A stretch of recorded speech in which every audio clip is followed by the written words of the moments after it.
L'univers de Game of Thrones est rempli de références historiques. Pour construire l'intrigue des premières saisons, son auteur reconnaît d'ailleurs s'être inspiré d'un épisode de l'histoire anglaise, la guerre des Roses. The War of the Roses was one of the original inspirations. The War of Roses was fought between the Yorks and the Lancasters, and I have the Starks and the Lannisters. À ces références historiques s'ajoute une mise en scène intéressante des jeux de pouvoir dans le système féodal. Nous allons voir comment la série illustre certains développements de sociologues qui se sont penchés sur la question. Pierre Bourdieu évoque ainsi le rôle de premier plan des familles nobles, ou maisons, dans le système féodal. Comme c'est le cas dans Game of Thrones, les différentes maisons sont en concurrence pour l'accumulation de patrimoine matériel, terres, richesses, mais aussi de patrimoine symbolique, c'est-à-dire le prestige. Les individus doivent quant à eux agir pour le bien de leur maison, au-delà de leurs propres intérêts. Cette logique que décrit Bourdieu est omniprésente dans la série. The house that puts family first will always defeat the house that puts the whims and wishes of its sons and daughters first. Pour Norbert Elias, cette compétition entre les maisons entraîne un processus de monopolisation du pouvoir, comparable à celui qui résulte de la concurrence de firmes sur un marché. À terme, une maison se retrouve en position dominante. C'est la maison du roi. Le trône de fer, qui donne son nom à la série, est un des attributs du pouvoir royal. A thousand blades, taken from the hands of Aegon's fallen enemies, forged in the fiery breath of Balerion the Dread. L'équilibre du pouvoir est précaire. Le roi joue un rôle d'arbitre dans la compétition entre les maisons, et pour maintenir sa position centrale, il doit composer avec les intérêts des autres maisons afin d'éviter qu'elles se liguent contre lui.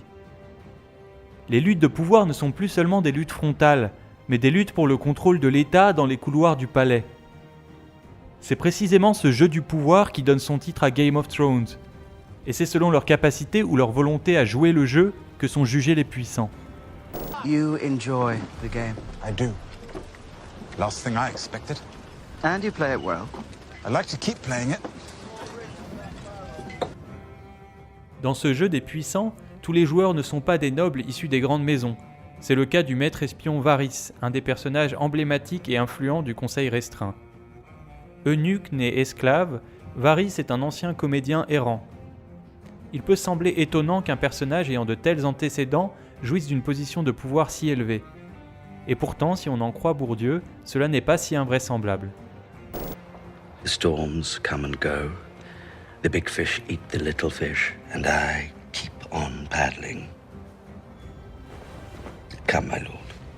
Les empires centralisés donnent le pouvoir à des gens qui sont des parias, eunuques, esclaves, étrangers, apatrides.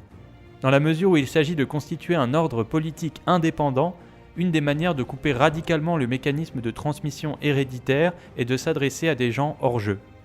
Cela explique la présence au conseil restreint de ministres qui se situent en dehors du jeu des grandes maisons, comme le maître espion Varys ou encore le grand argentier Baelish et le grand maître Pycelle. Ils représentent en quelque sorte les premiers fonctionnaires de l'État. Dans la vidéo qui suit, on voit bien la différence entre ces ministres et la maison du roi. On voit tout d'abord Tywin Lannister, la main du roi, s'installer en bout de table, la position de pouvoir. Puis les trois ministres s'installent.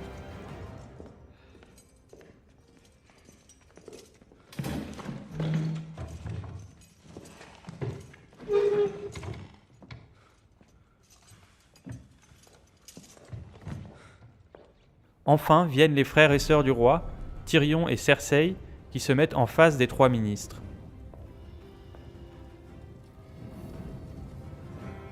Dans les systèmes politiques des empires, Shmuel Noah Eisenstadt explique comment les empires se dotent de fonctionnaires dont la logique se distingue de celle de la noblesse. C'est l'émergence de la raison d'État. Au sein du conseil restreint, la raison d'État est incarnée par le personnage de Varys, le maître espion, qui se vante de ne souhaiter que le bien du royaume. I did what I did for the good of the realm.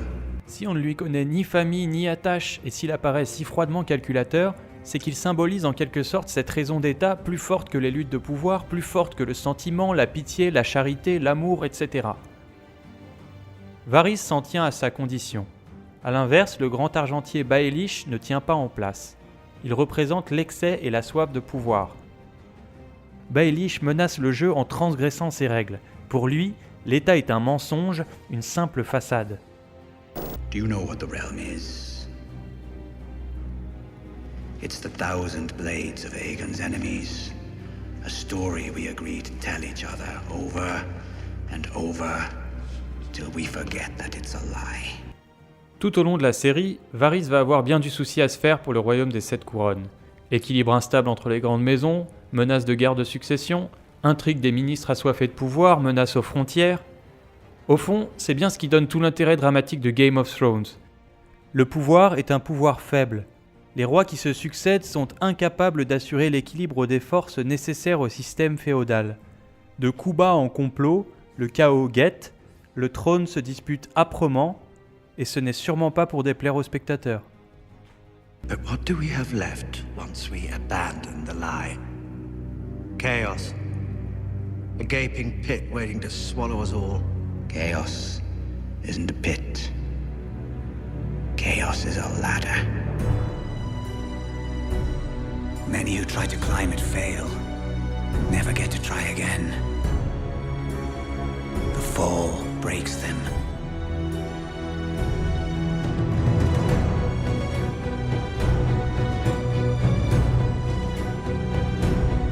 And some are given a chance to climb, but they refuse. They cling to the realm, or the gods, or love. Illusions. Only the ladder is real. The climb is all there is.